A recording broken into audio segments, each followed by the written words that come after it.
Hi everyone, तो आज हम करने वाले हैं चैप्टर 7 फंडामेंटल राइट्स। ये पार्ट 3 है। इससे पहले हम इसी चैप्टर का पार्ट 1 एंड पार्ट 2 ऑलरेडी कर चुके हैं, बट ये चैप्टर इतना ज़्यादा लेंदी है कि मुझे इसको ना पार्ट्स में अपलोड करना पड़ा।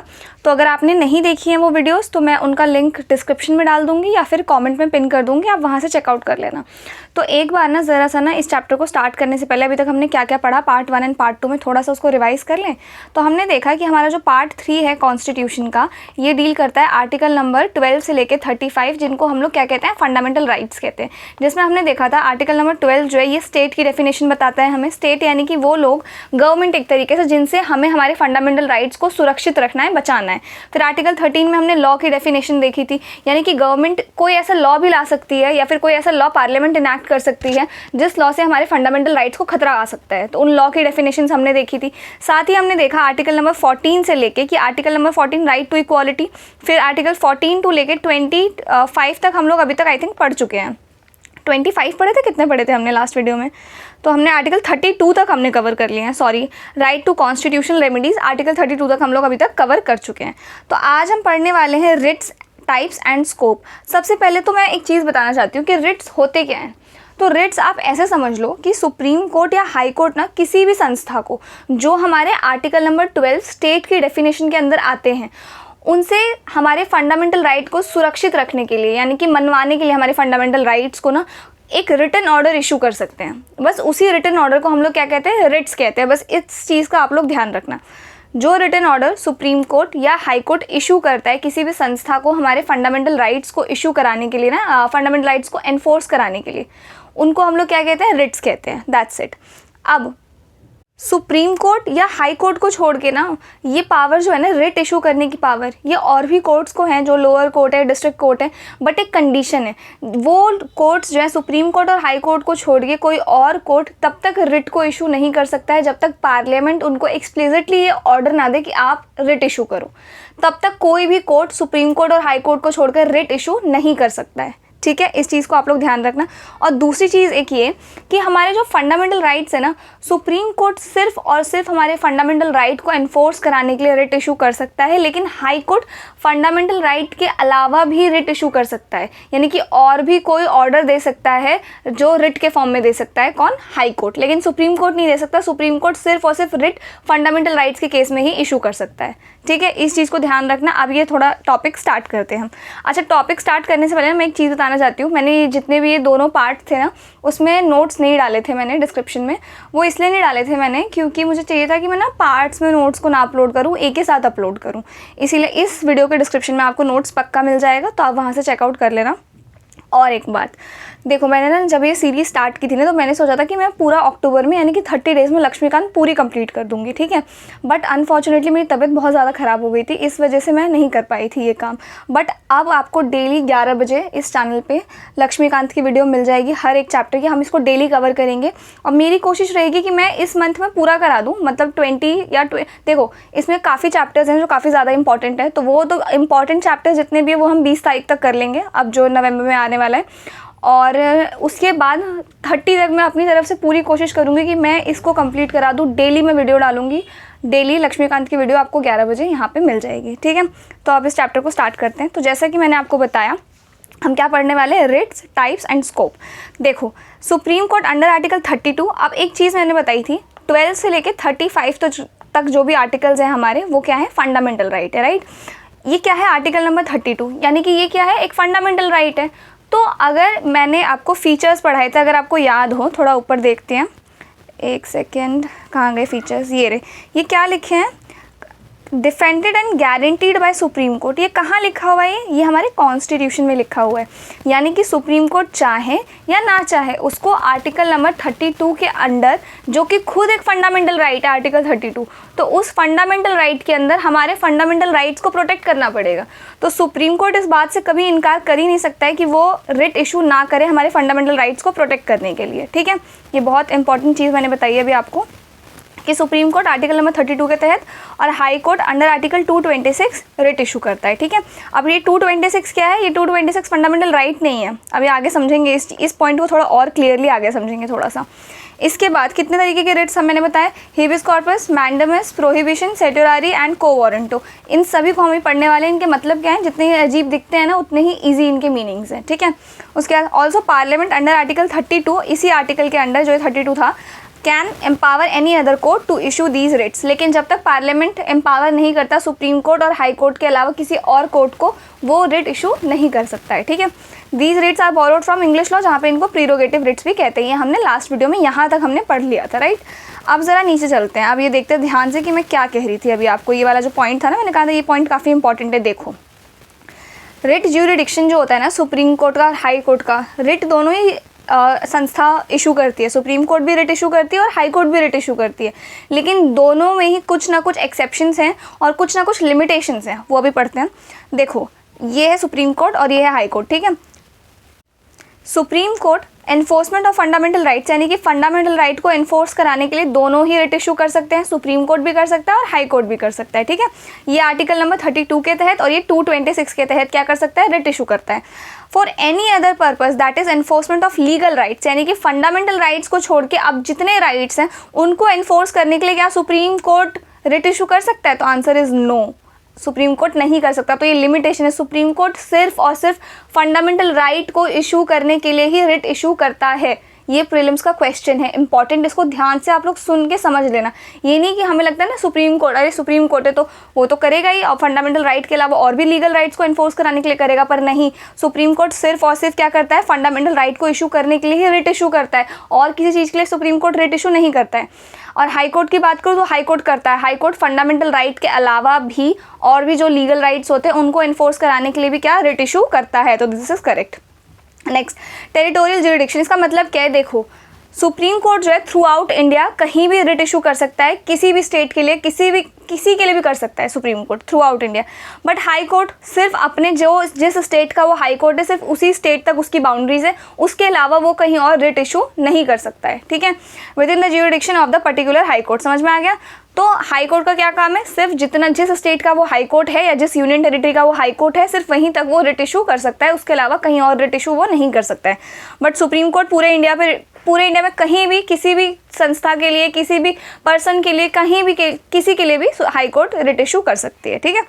अब writ power mandatory, that is can not refuse to exercise, यानी कि अगर मैं कल की डेट में जाती हूँ सुप्रीम कोर्ट में कि देखो मेरे हाई कोर्ट ना जाकर डायरेक्ट सुप्रीम कोर्ट अगर मैं जाती हूँ, देखो यूजुअली पैटर्न क्या होता है ना, पहले आपको लोअर कोर्ट्स में जाना होता है, लोअर कोर्ट के बाद आप कहाँ जा सकते हो, हाई कोर्ट जाओगे, और हाई कोर्ट के बाद वो केस कहाँ पहुँचेगा, सुप्रीम कोर्ट में पहुँचेगा। आप डायरेक्ट सुप्रीम कोर्ट नहीं जा सकते किसी भी केस को लेके।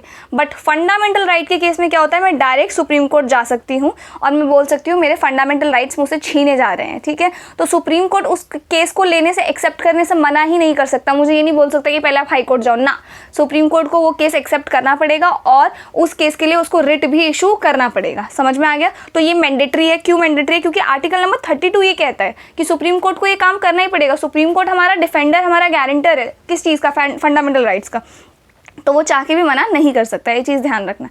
वेयर हाई कोर्ट जो है डिस्क्रिशनरी में रिफ्यूज़, यानी कि हाई कोर्ट मना भी कर सकता है कि नहीं अभी टाइम नहीं है, क्योंकि आर्टिकल 226 उसको ये कहता है, और 226 क्या है, फंडामेंटल राइट नहीं है, ठीक है। तो हाई कोर्ट पे ये बाउंडेशन नहीं है कि आपको रिट इशू कराने, फंडामेंटल राइट एनफोर्स कराने के लिए रिट इशू करना ही पड़ेगा, नहीं। बट सुप्रीम कोर्ट पे क्या ये बाउंडेशन है कि आपको फंडामेंटल राइट्स को इशू करने के लिए आपको फंडामेंटल राइट्स को एनफोर्स कराने के लिए आपको रिट इशू करना पड़ेगा। तो ये मेजर डिफरेंसेस थे। यही डिफरेंसेस ये ऐसे लिखे हुए थे लक्ष्मीकांत में, तो मैंने यहाँ पे लिख दिए हैं, आप इसको एक बार रीड कर लेना। और ज़्यादा कुछ खास इसमें भयंकर कोई बात नहीं है। यही 3 पॉइंट्स जो है ना, 3, 2, 1, ये तीनों पॉइंट्स, इन्हीं को ऐसे टेबल के फॉर्म में, मुझे ये ईजी लगा, थोड़ा समझ में आ रहा था, इसलिए मैंने ऐसे कर दिया, ठीक है। अब बात करते हैं, ये रिट्स है हमारे पास, क्या, हेबियस कॉर्पस, मैंडेमस, उसके बाद प्रोहिबिशन और सेटिरारी, उसके बाद को वारंटो। तो ये कुछ रिट्स हैं जिनको हम लोग बहुत अच्छे तरीके से अभी पढ़ने वाले हैं। साथ ही एक और टॉपिक है ये armed forces and fundamental rights, जिसमें आर्टिकल नंबर 33, 34 एंड 35 हम लोग पढ़ने वाले। इसके बाद हम लोग करेंगे previous year question and practice question. देखो ये चैप्टर ना काफ़ी ज़्यादा इंपॉर्टेंट है। आप पिछले साल का कोई पेपर उठा के देख लेना, किसी भी बार ऐसा नहीं हुआ है कि क्वेश्चन फंडामेंटल राइट से नहीं आए हैं, ठीक है। कभी ऐसा हुआ है किसी चैप्टर से नहीं आए हों, बट इस चैप्टर से हमेशा हर बार आए हैं, चाहे आपको प्रीलिम्स हो, चाहे आपका मेंस हो, या आप यूपीएससी के अलावा भी कोई और एग्जाम दे रहे हो ना, तो वहाँ भी फंडामेंटल राइट से रिलेटेड क्वेश्चन आएंगे ही आएंगे, ठीक है। तो ये बहुत ज़्यादा इंपॉर्टेंट है। तो मैंने क्या किया है ना, आई थिंक 30 क्वेश्चंस मैंने लिए हैं, कुछ इनको सॉल्व करेंगे। अगर ये वीडियो लेंदी नहीं होता है तब तो इसी वीडियो में कर लेंगे, अगर लेंदी होता है तो एक स्पेसिफिक वीडियो में बनाऊंगी इसके बाद, जो सिर्फ और सिर्फ क्वेश्चन से डील करेगा, ठीक है। और इसके अलावा एक बात और कि आपको हर दिन 11 बजे वीडियो मिल जाएगी लक्ष्मीकांत के ऊपर। और एक चीज़, अब मैं मंथली मैगज़ीन मैंने रिकॉर्ड कर लिया, मंथली मैगज़ीन का लेक्चर वो अब मैं डालने वाली हूँ। आई थिंक 29 या 30 कुछ ऐसे ही होगा, 29 या 30 अक्टूबर से मैं इस चैनल पर डाल दूँगी। वो आप लोग देख लेना मंथली मैगज़ीन, और कैसा लगता है बताना मेरे को। मैंने बहुत मेहनत की है, बहुत मेहनत से उसके नोट्स बनाए हैं, और मैं जेन्युइनली चाहती हूँ कि वो जितने ज़्यादा से ज़्यादा लोगों तक पहुँच पाएँ तो वो ज़्यादा अच्छा रहेगा, मुझे बहुत अच्छा लगेगा।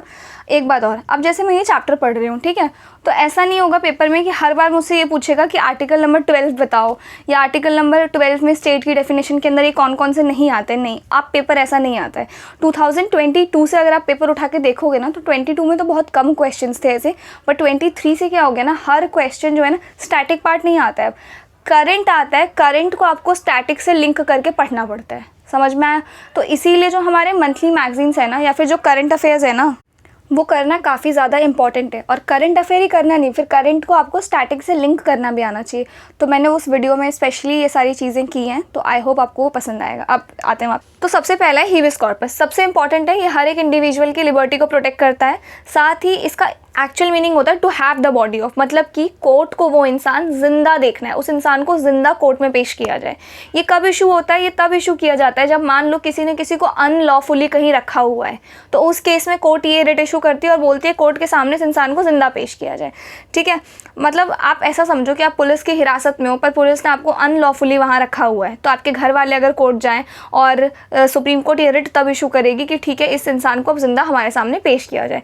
या फिर एक इस तरीके से समझो, आप मान लो आपने भाग के शादी कर ली, ठीक है, अब आप घर आए हो अपने, बट आपके घर वाले अब आपको जाने नहीं दे रहे हैं अपने ससुराल, तो आपका जो पार्टनर होगा अगर वो सुप्रीम कोर्ट में याचना डाले कि आपको देखना है उसको, तो फिर क्या करेगा सुप्रीम कोर्ट? इस केस में रिट इशू करेगा हीबियस कॉर्पस कि आपको पेश किया जाए सुप्रीम कोर्ट में एकदम जिंदा, ठीक है। बस ये इस रिट का मतलब है, बहुत सिंपल सा है। बस इन 3 कंडीशंस में जो है ना, ये रिट इशू नहीं कर सकते हैं। वो कंडीशंस क्या, अभी वो देख लेते हैं। पहला है डिटेंशन इज़ लॉफुल, मतलब कि आपको लॉफुली डिटेन किया हो। दूसरा, the proceeding is for contempt of a court, मतलब कि आपको इसलिए रखा हो क्योंकि आपको कंटेम्प्ट ऑफ कोर्ट, मतलब आपको कोर्ट के सामने पेश करना है, इसलिए आपको रखा गया ताकि आप भाग ना जाओ बस। Detention is by competent court, अगर आपको डिटेन किया हुआ है किसी कोर्ट के थ्रू। या फिर detention is outside the jurisdiction of the court. इसका मतलब क्या है? इसका मतलब ये है कि मान लो आपने हाई कोर्ट में याचना डाली है, बट हाई कोर्ट की ज्यूरिडिक्शन से बाहर हो आप, समझ में आया, तो हाई कोर्ट ये रिट इशू नहीं कर सकता आपके लिए, क्योंकि आप उस स्टेट के हाई कोर्ट की ज्यूरिडिक्शन से आप बाहर हो बस। तो इन केसेस में क्या हो सकता है, ये जो हीबियस कॉर्पस रिट है इसको इशू नहीं किया जा सकता है, ठीक है। अब नेक्स्ट है मैंडेमस। मैंडेमस का मतलब क्या है? We command. वी कमांड मतलब कि कोर्ट ऐसा ऑर्डर दे रही है किसी पब्लिक अथॉरिटी को कोई काम करवाने के लिए, यानी कि कोर्ट आपको कमांड दे रही है कि ये काम करो, इसी को क्या कहा गया है? वी कमांड, ठीक है। अच्छा, अब जो ये वाला था ना हमारे पास हीबियस कॉर्पस, ये किसी प्राइवेट पर्सन यानी कि किसी इंडिविजुअल को भी इशू कर सकती है कोर्ट, या फिर किसी पब्लिक अथॉरिटी को भी इशू कर सकती है, समझ में आया? दोनों को, या तो किसी इंसान को या तो पब्लिक अथॉरिटी, दोनों को ही ये रिट जो है सुप्रीम कोर्ट इशू कर सकता है। दूसरा है मैंडेमस। मैंडेमस जो है, जैसे मैंने आपको बताया कि कोर्ट एक तरीके से ना किसी काम को करवाने के लिए ये ऑर्डर देती है कि ये काम करो, हम कमांड दे रहे हैं, दैट्स इट। मैंडेमस का मतलब सिर्फ इतना है, किसी काम को करवाना है कोर्ट को, बट कोर्ट इन कंडीशंस में इशू नहीं कर सकती मैंडेमस। कब? अगेंस्ट अ प्राइवेट इंडिविजुअल और अ बॉडी, यानी कि किसी प्राइवेट इंडिविजुअल या बॉडी पर ये नहीं बनेगा, मतलब उस पर ये नहीं, मैंडेमस नहीं इशू कर सकता कोर्ट। दूसरा, to enforce departmental instruction that does not possess statutory force, मतलब कि अगर कानून में कोई चीज़ मेंशन नहीं है बट लोग करते हैं, तब वो चीज़ वैलिड नहीं होगी, ठीक है। When the duty is discretionary and not mandatory, but जो ड्यूटी है वो क्या है? डिस्क्रिशनरी है, मैंडेटरी नहीं है, मतलब ज़रूरी नहीं है कि वो काम आपको करना ही करना है, आप अपनी इच्छा अनुसार वो काम करते हो, तब कोर्ट ये नहीं कह सकता कि आपको ये काम करना ही पड़ेगा, तब आपको कोर्ट ये कमांड नहीं दे सकता है, ठीक है। To enforce a contractual obligation, मतलब कि अगर कोई कॉन्ट्रैक्ट टूल है, कोई कॉन्ट्रैक्ट के बेसिस पे काम कर रहा है, तो फिर वो उसका कोई हक नहीं बनता है। Next, against the president of India और द स्टेट गवर्नर्स, इनके अगेंस्ट भी जो है मैंडेमस नहीं इशू किया जा सकता, ठीक है। Against the chief justice of high court acting in judicial capacity, मतलब chief justice of high court भी जब जुडिशियल कैपेसिटी में हो, मतलब जब अपनी जजमेंट सुना रहे हो, तब भी उनको सुप्रीम कोर्ट ये नहीं मैंडेमस इशू करके ये कमांड नहीं दे सकता कि मैं आपको कमांड देता हूँ आप इसके अगेंस्ट ये फैसला मत सुनाओ, नहीं, ऐसा नहीं कर सकते हम, ठीक है। तो इन केसेस में जो है मैंडेमस को इशू नहीं किया जाता है। नेक्स्ट है प्रोहिबिशन। प्रोहिबिशन का मतलब क्या है? टू फॉरबिड, मतलब कि मना करना। ये जो है ना, हायर कोर्ट जो है अपने से लोअर कोर्ट को इशू करती है, और ये काम करने से बचने के लिए होता है, मतलब काम होने वाला है बट वो काम ना हो, उस काम को करने से पहले कोर्ट को ये ऑर्डर देना पड़ता है। समझ में आया कौन सा? प्रोहिबिशन। तो issued by a higher court to a lower court और tribunal to prevent the latter from exceeding its jurisdiction और exercising a jurisdiction that is not possessed, ठीक है। उसके बाद देखो, इन शॉर्ट में बताऊं तो इसका मतलब ये है कि कोई भी लोअर कोर्ट के अंदर कोई केस आया, ठीक है, तो हाई कोर्ट जो है ना, उस केस पे जब लोअर कोर्ट अपनी जजमेंट देगा या लोअर कोर्ट उस चीज़ को एक्सेप्ट करेगा, उस केस को, उससे पहले हाई कोर्ट ये प्रोहिबिशन का वो क्या कहते हैं, रिट इशू करके बोल देगा उसको, ये केस लेने से मना कर देगा कि नहीं ये केस मत लो, तो फिर लोअर कोर्ट उसको केस को नहीं लेगा। समझ में आ गया? ये जो है ना मैंडेमस आपका, ये देखो डायरेक्टली एक्टिविटी बताता है। एक्टिविटी का मतलब क्या है कि आइए काम करो, कोर्ट ने ऑर्डर दिया है। और प्रोहिबिशन जो है ना डायरेक्टली इनएक्टिविटी बताता है, यानी कि ये काम नहीं करना है आपको, बस दैट्स इट। जैसे कि ये unlike mandamus that directs activity, the prohibition directs inactivity, यानी कि ये काम आपको नहीं करना है। और ये सिर्फ जुडिशियल या क्वासी जुडिशियल अथॉरिटीज़ को ही इशू किया जा सकता है, ठीक है। अगेंस्ट जुडिशियल और quasi judicial authorities it is not available against administrative authorities, legislative bodies, private individuals bodies. अगर आप ध्यान से अभी तक देखो तो प्राइवेट इंडिविजुअल्स के अगेंस्ट सिर्फ और सिर्फ अभी तक एक ही है रिट जो इशू किया जाएगा, वो है हीबिस कॉर्पस।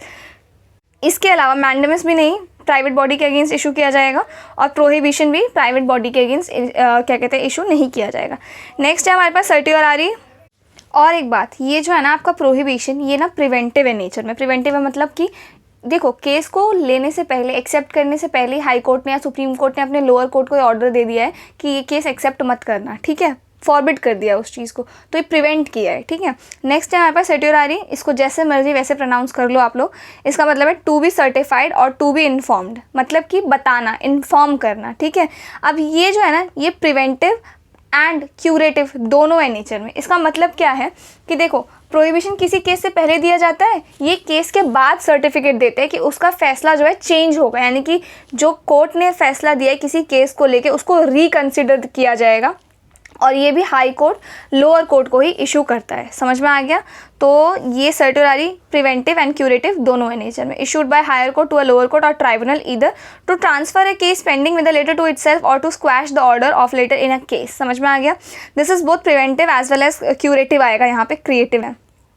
तो अब जो है can be issued even against administrative authorities affecting rights of individual.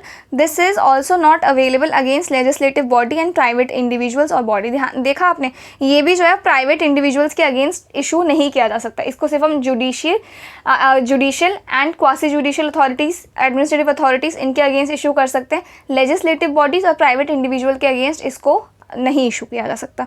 ये भी नहीं था प्राइवेट के लिए, यानी कि किसी इंसान के लिए, ये भी किसी इंसान के लिए नहीं था, ये भी किसी इंसान के लिए नहीं था, सिर्फ ये था हीबिस कॉर्पस। ध्यान रखना है इस चीज़ को आप। इसके बाद है हमारे पास को वारंट। तो को वारंट का मतलब है बाय व्हाट अथॉरिटी और वारंट, ठीक है, यानी कि किस हक से। बाय व्हाट अथॉरिटी का मतलब क्या है? किस हक से। इलीगली कोई पब्लिक अथॉरिटी का यूज़ ना करे, इसीलिए होता है। मतलब कि आप जैसे कि कोई पब्लिक चीज़ है कोई भी, ठीक है, और उस चीज़ का यूज़ हम लोग कर रहे हैं इलीगली, तो उस चीज़ को ना करने के लिए ये इसको इशू किया जाता है को वारंटों को। यानी कि आप किस अथॉरिटी से यहाँ पे काम कर रहे हो या किस अथॉरिटी से ये चीज़ आप यूज़ कर रहे हो, इसका एक्चुअल मतलब ये है।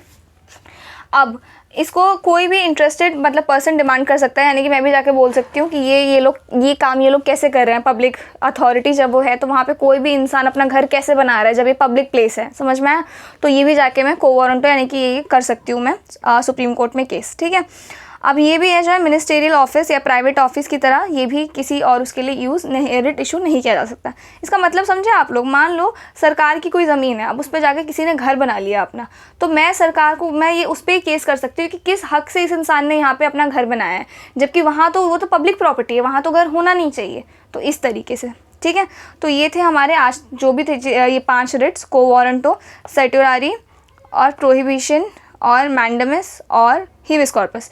तो ये पांचों रिट्स हमने कर लिए काफ़ी अच्छे से। कोई डाउट हो तो कमेंट सेक्शन में आप डाल देना, मैं आंसर कर दूंगी उसका। अब जो नेक्स्ट टॉपिक है हमारे पास वो है armed forces and fundamental rights. Armed forces का मतलब क्या होता है?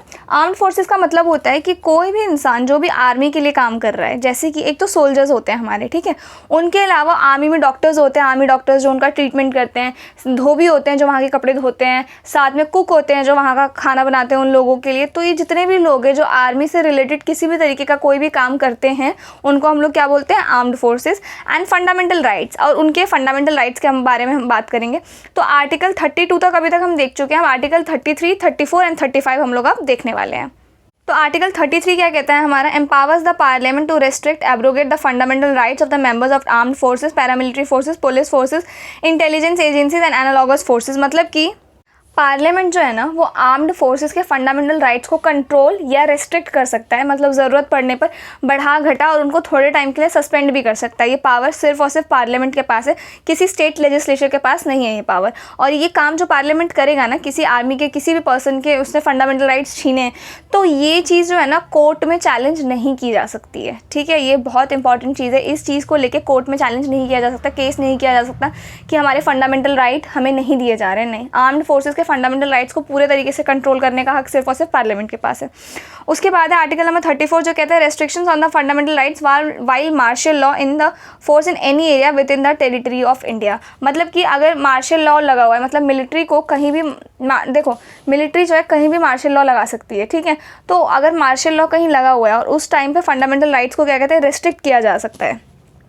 अब नेक्स्ट है हमारे पास आर्टिकल नंबर 34 जो कहता है restrictions on the fundamental rights while martial law is in force in any area within the territory of India. मतलब कि देखो, मार्शल का मतलब होता है मिलिट्री, तो कहीं भी मार्शल लॉ है लगा हुआ तो उस एरिया के एडमिनिस्ट्रेशन को मिलिट्री टेक ओवर कर लेती है। तो उस टाइम में हमारे फंडामेंटल राइट्स को क्या कर सकते हैं? हमारे फंडामेंटल राइट को रेस्ट्रिक्ट किया जा सकता है, ठीक है।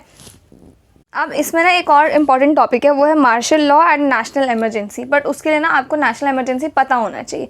अभी के लिए आप इतना समझ लो, मैं एक काम करती हूँ, जब मैं नेशनल इमरजेंसी वाला टॉपिक कराऊंगी ना, इमरजेंसी वाला, उसमें मैं इनका डिफरेंस मैं कराऊंगी बहुत अच्छे से, तो तब आपको ज़्यादा अच्छे से क्लियर होगा। अब इतना समझ लो, जब मार्शल लॉ लगा रहता है ना, तब उस टाइम पे हमारे फंडामेंटल राइट्स को रेस्ट्रिक्ट किया जा सकता है, ठीक है। उसके बाद है आर्टिकल नंबर 35 जो कि कहता है it empowers the parliament to make laws to give effect to a certain specified fundamental rights shall vest only in the parliament and not in the state legislature. मतलब ये है कि आर्टिकल नंबर 35 ये कहता है कि अभी जितने फंडामेंटल राइट्स हैं हमारे पास, या फिर फ्यूचर में कोई नए फंडामेंटल राइट्स आते हैं, तो उनको बनाने का हक सिर्फ और सिर्फ पार्लियामेंट के पास है, किसी भी स्टेट लेजिस्लेचर के पास नहीं है, ठीक है। और फंडामेंटल राइट से रिलेटेड कोई भी डिसीजन लेने का हक जो है सिर्फ और सिर्फ पार्लियामेंट के पास है। अगर आपको याद हो, मैंने कहा था राइट टू प्रॉपर्टी, तो हमारे पास ये राइट था, राइट टू प्रॉपर्टी, ये पहले फंडामेंटल राइट हुआ करता था, ठीक है। तो अब क्या किया, इसको कुछ टाइम बाद क्या किया, पार्लियामेंट ने हमारे हटा के इसको सिर्फ एक लीगल राइट बना दिया है। अब ये फंडामेंटल राइट नहीं है। बस इतना ही आपके प्रीलिम्स के पर्सपेक्टिव के लिए जानना इंपॉर्टेंट है। और एक चीज़, तो ये तो थे हमारे पास फंडामेंटल राइट। अब मेरे पास ना एक कमेंट आया था कि दीदी इतने सारे जो आर्टिकल्स हैं वो याद कैसे होंगे।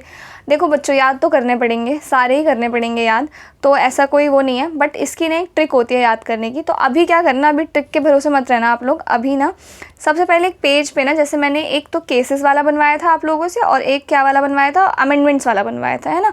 ये दोनों मैंने भी बना रखे हैं जो मेरे पास हैं। अब क्या करना है ना, आप लोग एक और पेज बना लेना, वो आर्टिकल्स लिखना उसमें, लेकिन ऐसा नहीं कि मैं पूरा 4-4, 5-5 लाइन का आर्टिकल लिख रही हूँ, बिल्कुल भी नहीं। जैसे ना आर्टिकल नंबर 32 है, ठीक है, 33 है यहाँ पे, तो यहाँ पे मैं थोड़ा सा ये जो आर्म्ड फोर्सेस से रिलेटेड है, तो इसमें मैं आर्म्ड फोर्सेस लिख दूँगी 33 के आगे। तब जब फ्यूचर में उसको मैं रिवाइज करूँगी तो मुझे आर्म्ड फोर्सेस से याद आ जाएगा कि पार्लियामेंट जो है आर्म्ड फोर्सेस के फंडामेंटल राइट्स को रेस्ट्रिक्ट कर सकती है। ऐसी कोई एक स्पेसिफिक कीवर्ड लिख लो आप उन आर्टिकल्स के आगे, जिस कीवर्ड को देख के ना आपको पूरा का पूरा आर्टिकल याद आ जाए, ठीक है। तो ये चीज़ मेरे को काफ़ी ज़्यादा हेल्प करती है, ये आपको भी करेगी।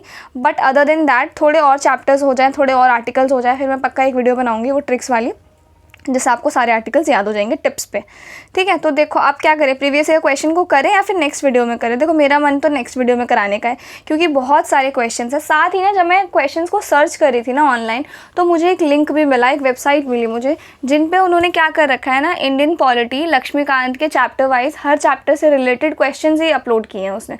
मतलब हर चैप्टर से रिलेटेड क्वेश्चन सिर्फ उसी चैप्टर से रिलेटेड है। तो मुझे फंडामेंटल राइट से रिलेटेड वो लिंक मिला, मैं उसको भी नेक्स्ट वीडियो के डिस्क्रिप्शन में डाल दूँगी। तो इस जैसे मैं ये क्वेश्चंस बनाऊंगी, इसमें तो मैं आई थिंक 30 या 40 क्वेश्चंस है मैक्सिमम, उतने ही करवा पाएंगे हम। उसके अलावा अगर आपको प्रैक्टिस करनी है तो उस लिंक से प्रैक्टिस करना, वो मैं डिस्क्रिप्शन में डाल दूँगी नेक्स्ट वीडियो के, ठीक है। तो वो आपको काफ़ी हेल्प मिलेगी। और अगर नहीं आएंगे ना तो फिर जो ये क्वेश्चंस वाला जो वीडियो होगा ना, उसके नीचे ना कमेंट्स में ना वो क्वेश्चन नंबर डाल देना, फिर मैं एक डाउट वाली वीडियो बना दूँगी। अगर ज़्यादा ही डाउट्स होंगे आपके पास तो उनको एक ही वीडियो में बैठ के फिर उनको सॉल्व करेंगे, ठीक है। सो आज के लिए इतना ही रखते हैं। I will see you in the next video.